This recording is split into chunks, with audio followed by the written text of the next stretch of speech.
Juste pour aujourd'hui, exprime de la gratitude. L'objectif, regarder la vie sous un angle nouveau.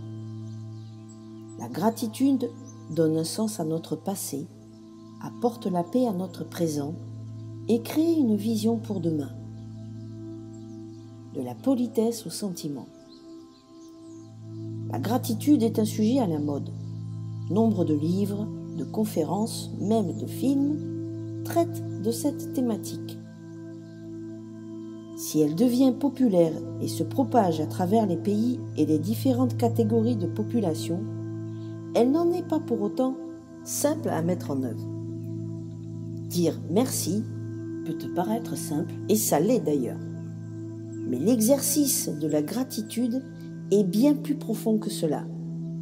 Il ne s'agit pas de prononcer merci pour exprimer de la gratitude. Le but recherché est de ressentir ces vibrations au plus profond de ton être. Cela peut d'ailleurs se passer de toute prononciation. L'expression de la gratitude n'est pas soumise à un son ou à la présence d'un interlocuteur.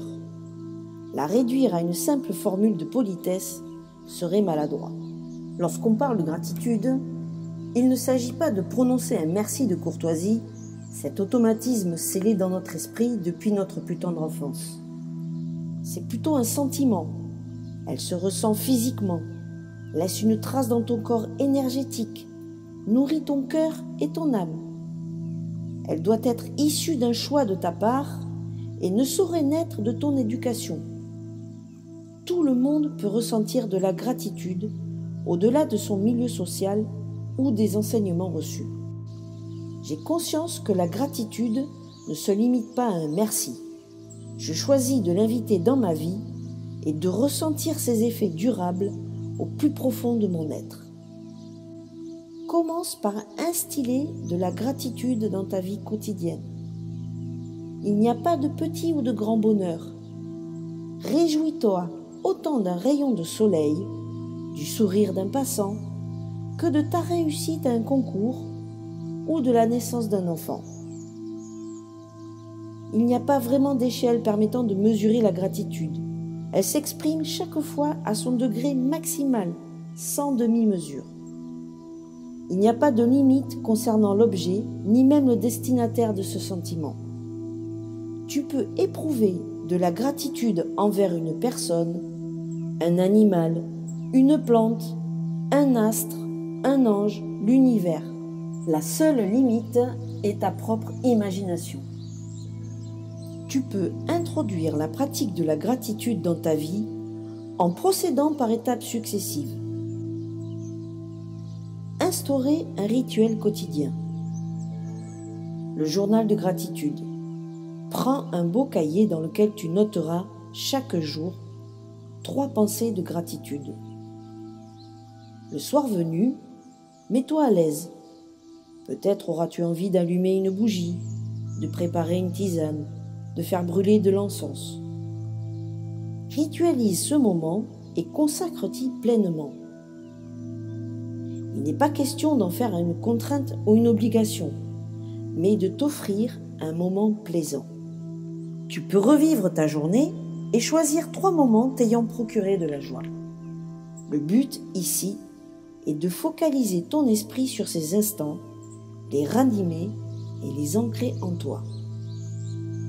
Tu alimentes ainsi le cercle vertueux. Souviens-toi, tu rayonnes d'énergie positive et invites ainsi l'univers à t'en renvoyer davantage. En plus d'être un moyen de t'adonner à la gratitude, ce journal te permettra de venir piocher des pensées positives quand tu en ressentiras l'envie ou le besoin. Un moyen efficace et rapide de changer d'état d'esprit. Pratiquer en temps réel. Il s'agit tout simplement de ressentir la gratitude instantanément lorsqu'une situation s'y prête. Cela paraît évident, mais c'est loin d'être simple, en partie à cause de l'énergie d'habitude. Il s'agit d'une force qui te pousse à réaliser certaines actions et pensées dans certaines circonstances. ton esprit s'imprègne d'habitudes que tu construis ou qui viennent de ta lignée. C'est plus fort que toi. Tu ne comprends pas pourquoi tu te comportes ainsi, mais c'est un automatisme. Tu as de multiples comportements qui découlent de cette énergie d'habitude et, fort heureusement, certains sont positifs. N'as-tu jamais grimacé devant un plat par pur réflexe? N'ignores-tu pas cette œuvre en vitrine d'un musée car tu as l'habitude de passer devant? Cette énergie se transforme et tu as la capacité de développer de nouvelles habitudes. Prends le temps de t'arrêter un instant quand le soleil réchauffe ton visage, d'écouter le chant d'un oiseau ou bien les notes de musique offertes par un musicien de rue. Ce serait merveilleux et la promesse d'une connexion profonde et positive avec ton environnement, toi-même et l'instant présent. J'instille et j'installe la gratitude dans ma vie, à travers des actions quotidiennes. Je vis en symbiose avec mon environnement, je me connecte au moment présent et à ses richesses. Prendre le temps de s'émerveiller. Tu n'en as certainement pas conscience, mais ta vie est extraordinaire. Tu habites dans un endroit magnifique, tu côtoies des animaux, tu vois des paysages sublimes, tu humes des parfums que beaucoup t'envient. À force de vivre dans cet environnement, par habitude, tout cela est devenu familier, ordinaire. Ne sais-tu pas que des personnes viennent du monde entier pour goûter quelques jours à cette vie? S'offrent des vacances pour boire un verre en terrasse, pendant que tu cours pour respecter ton planning. T'arrêter un instant dans ta journée overbookée pour regarder le vol d'un papillon peut te sembler absurde.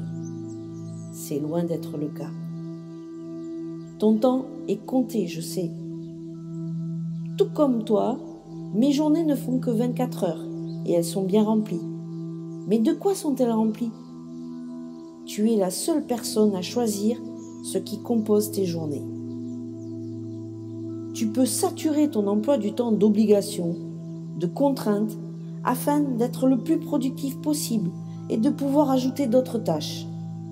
Tu peux aussi faire le choix de t'offrir des respirations. Quelques minutes, quelques secondes suffisent pour te rappeler les merveilles qui t'entourent, te charger de belles énergies, ressentir un moment de joie et de gratitude. Se rappeler ses privilèges. Arrête immédiatement d'écouter et regarde autour de toi. Qu'est-ce qui t'entoure à cet instant précis? Que portes-tu sur toi? Où te trouves-tu? Prends réellement le temps de te poser ces questions.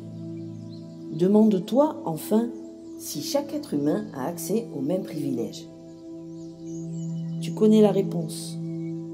Par-delà les frontières, des pays vivent la guerre, la famine, la dictature, les catastrophes naturelles. Se balader en ville dans des vêtements de son choix, accompagné de la personne de son choix, quelle que soit l'heure, n'est pas une liberté acquise partout. Prends conscience de ta chance et remercie pour cela. Les enfants s'émerveillent de tout. Chaque jour, ils trouvent leur maman belle. Ils redécouvrent leurs livres préférés. Ils cueillent des fleurs, regardent les oiseaux. Et si tu regardais, toi aussi, la vie avec des yeux d'enfant? Si tu reconnectais l'enfant qui est en toi? Avec le deuxième principe, tu as commencé un travail de reconnexion et de guérison de tes blessures.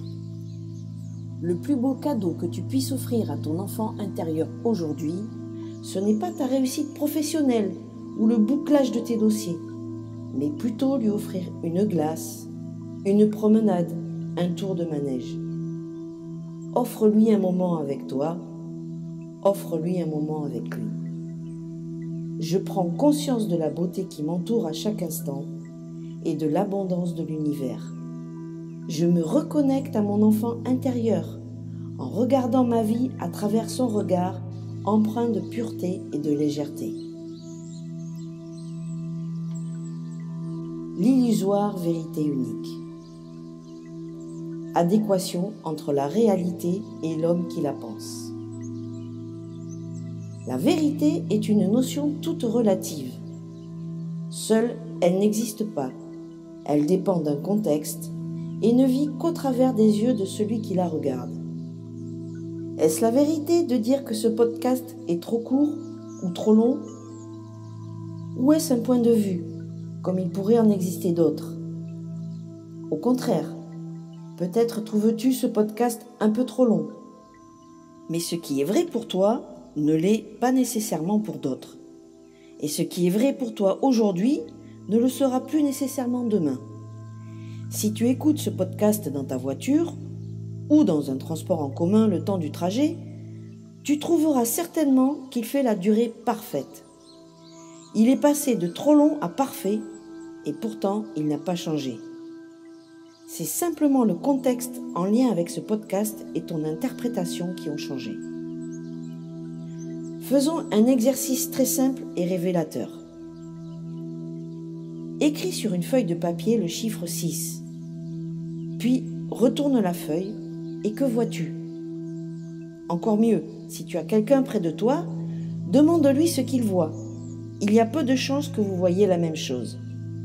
Les réponses peuvent être très variées. Et tu sais quoi? Tout le monde a raison. Ce qui est là, en réalité, c'est une forme écrite de la couleur que tu as utilisée. C'est toi qui en fais un 6.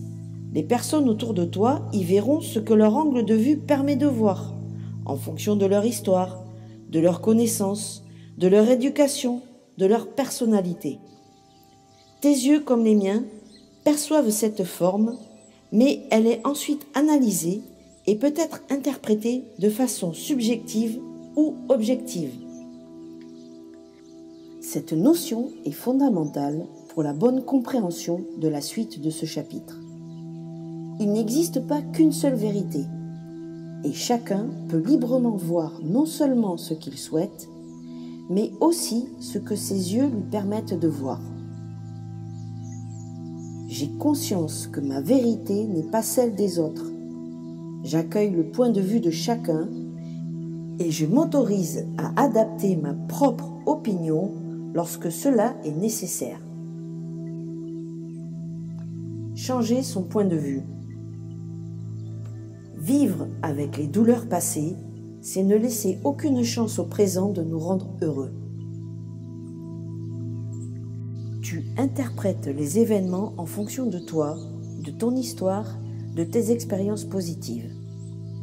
Tu réagis probablement avec autant d'enthousiasme lorsqu'un cas similaire se produit. Tu nourris l'optimisme et te trouves dans un cercle vertueux. Mais si tu es pétri de pensées limitantes, tu t'enfermes dans un schéma de vie ankylosant. Les pensées limitantes. Au fil de ta vie, tu accumules de lourdes valises dans lesquelles tu classifies toutes sortes de choses en plusieurs catégories.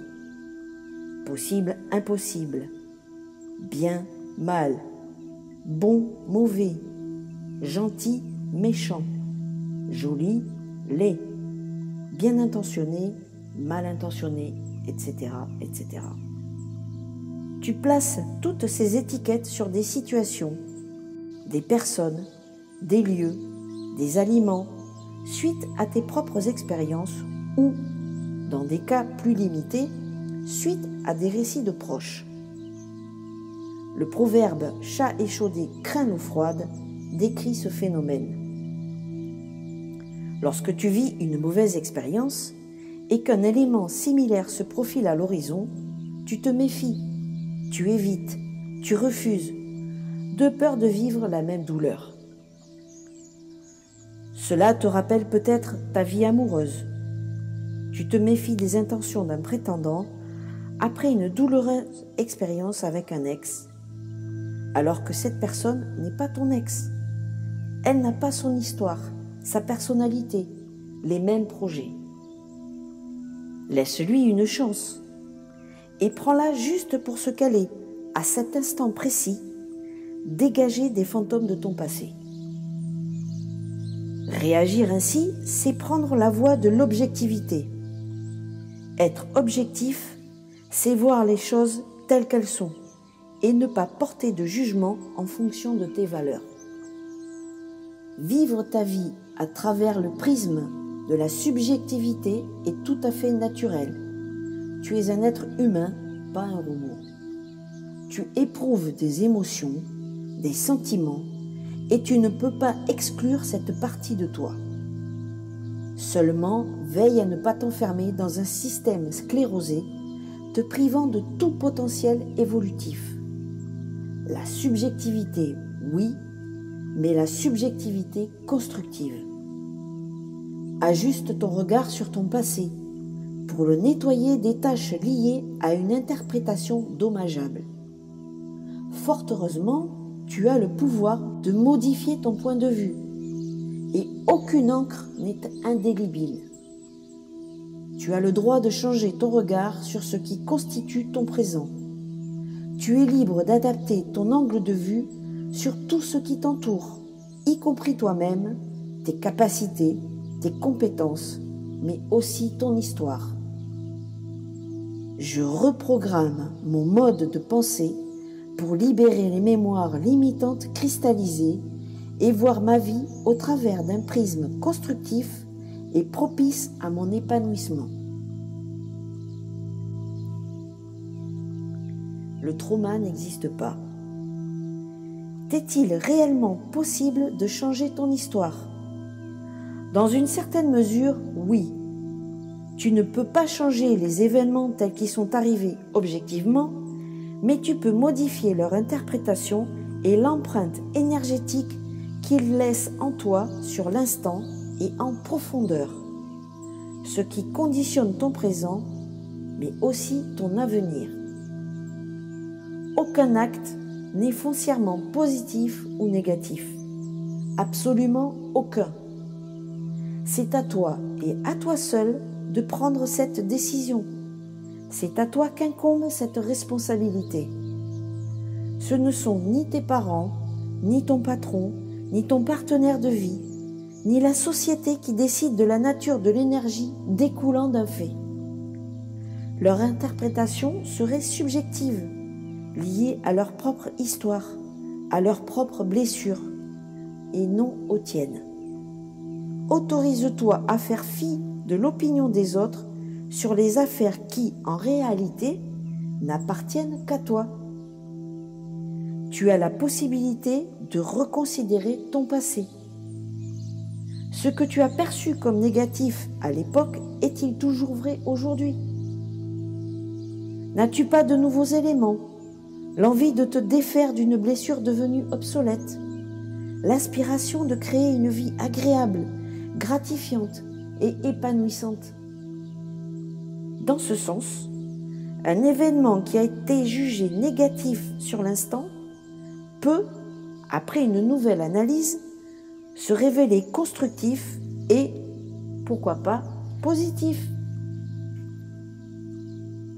Je suis le seul à décider de l'empreinte énergétique d'un épisode de ma vie. Je suis libre à tout moment d'en faire une nouvelle analyse et de remplacer l'empreinte laissée par une nouvelle. La clé, savoir tirer les leçons du passé. La résilience, un nouvel outil nourrissant qui se donne un avenir sans se confiner dans le passé. En veux-tu à quelqu'un viscéralement, du plus profond de ton être, pour un acte qu'il t'a fait subir? Si c'est le cas, laisse-moi te dire que tu passes à côté de la leçon à tirer de cette expérience. Toutes les personnes qui ont croisé ta route un jour ou l'autre sont venues contribuer à ton développement personnel, au chemin d'évolution choisi par ton âme avant de s'incarner. Tu choisis tes parents, mais aussi les personnes qui jalonnent ta vie et gravitent autour de toi, pour un soir ou pour des décennies. Chacune d'elles a une mission à remplir, un message à te délivrer. D'abord, de manière douce, et souvent de plus en plus forte, jusqu'à provoquer des électrochocs pour tenter de te faire réagir. Quel que soit l'acte, tu en sors toujours plus fort. Le secret est de réussir à dire non plus à cause de ça, je suis, mais grâce à ça, je suis.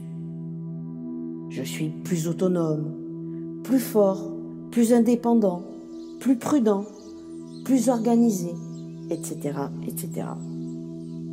Pars du postulat que tout ce qui est mis en œuvre dans ta vie a des retombées positives. Charge à toi de les révéler pour ton plus grand bien et celui des autres. Thich Nhat Hanh a dit « Sans boue, pas de lotus. La fleur de lotus est parmi les plus belles et elle pousse dans la boue. Beaucoup de personnes ont peur de leur souffrance, mais elle est comme la boue qui aide votre bonheur à pousser. De la boue naît la fleur de lotus. De votre souffrance peuvent naître bonheur et accomplissement. »